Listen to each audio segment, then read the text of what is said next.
En aquel tiempo, algunos de entre la gente que habían oído los discursos de Jesús decían: «Este es de verdad el profeta».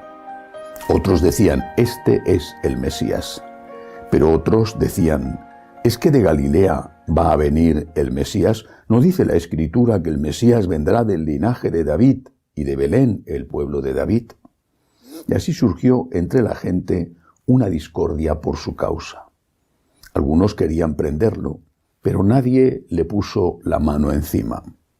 Los guardias del templo acudieron a los sumos sacerdotes y fariseos y estos les dijeron: «¿Por qué no lo habéis traído?».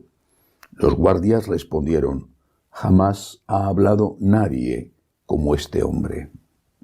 Los fariseos les replicaron: «¿También vosotros os habéis dejado embaucar? ¿Hay algún jefe o fariseo que haya creído en él? Esa gente que no entiende de la ley son unos malditos». Nicodemo, el que había ido en otro tiempo a visitarlo y que era fariseo, les dijo: «¿Acaso nuestra ley permite juzgar a nadie sin escucharlo primero y averiguar lo que ha hecho?». Ellos le replicaron: «¿También tú eres Galileo? Estudia y verás que de Galilea no salen profetas». Y se volvieron cada uno a su casa. Palabra del Señor. Gloria a ti, Señor Jesús. No sé cómo habrá sido en otras épocas pasadas, pero desde luego en la nuestra, continuamente estamos siendo requeridos para dar razón de nuestra fe. ¿Por qué somos católicos? ¿Por qué? Estamos siendo requeridos desde fuera y desde dentro.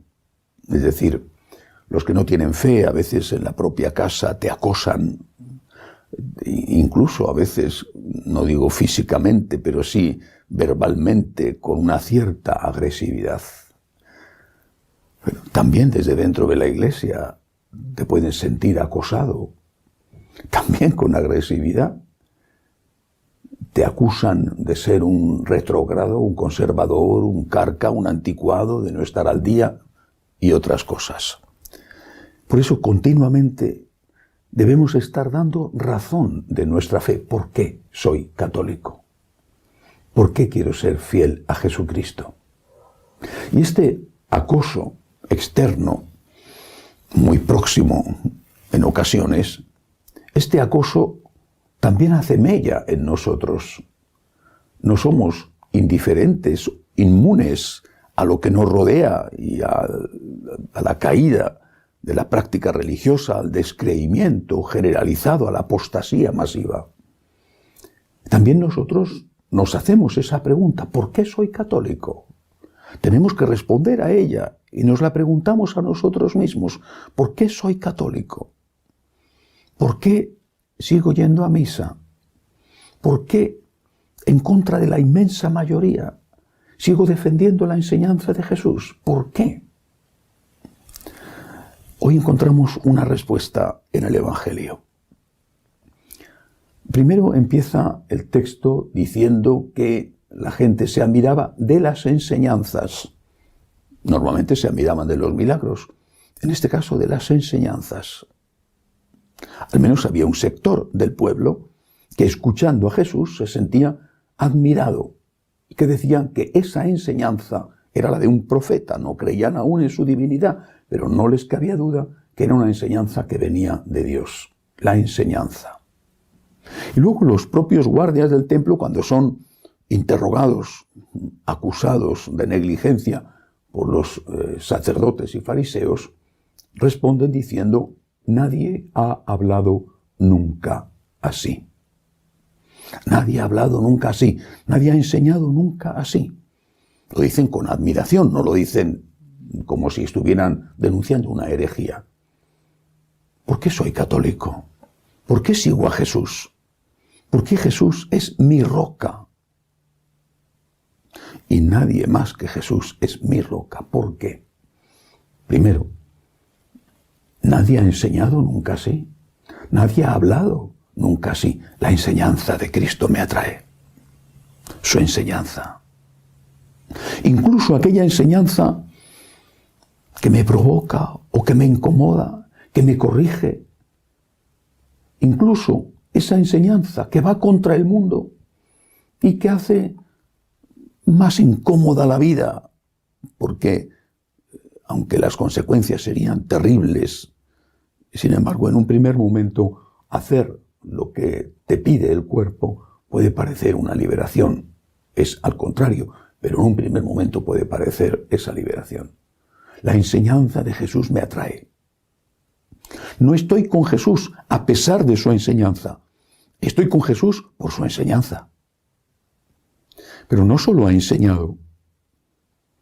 Se puede decir que nadie ha hablado nunca así, pero también se puede decir que nadie ha amado nunca así. Nadie ha amado nunca así. ¿Cómo trató a la mujer, a la adúltera? ¿Cómo trató a los que sufrían? A esos que necesitaban sus milagros, aunque a veces devolvían mal por bien. ¿Cómo lloró con su amigo Lázaro muerto? ¿Cómo se compadeció de los que estaban como ovejas sin pastor? Nadie ha amado nunca así. ¿Cómo fue a la cruz? Hasta ese extremo. Nadie ha amado nunca así. Y luego, nadie ha perdonado nunca así. No solamente en la cruz, sino también en la cruz. Porque la cruz fue el culmen de su perdón. Ese perdónales que no saben lo que hacen, ese constituirse en abogado defensor de sus asesinos, no es normal.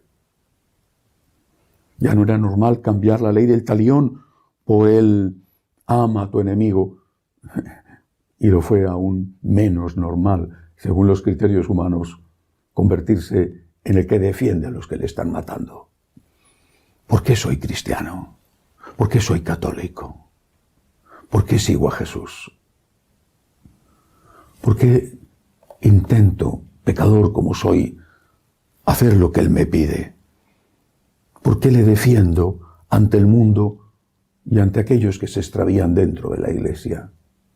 Porque nadie ha enseñado como Él, porque nadie ha amado como Él y porque nadie ha perdonado como Él. Así que, cuando hay escándalos, decepciones, cosas que van mal dentro de la iglesia, pues no es que me resulte indiferente, al contrario, pues me hace sufrir. ¿Pero me ha decepcionado Jesús? ¿Me ha escandalizado Jesús? Nadie ha enseñado nunca como Él, nadie ha amado como Él, nadie ha perdonado como Él. Por eso soy católico. Y esto nos lo tenemos que decir, y lo tenemos que decir a los demás. Soy católico porque Cristo nunca me ha decepcionado ni me decepcionará. Que así sea.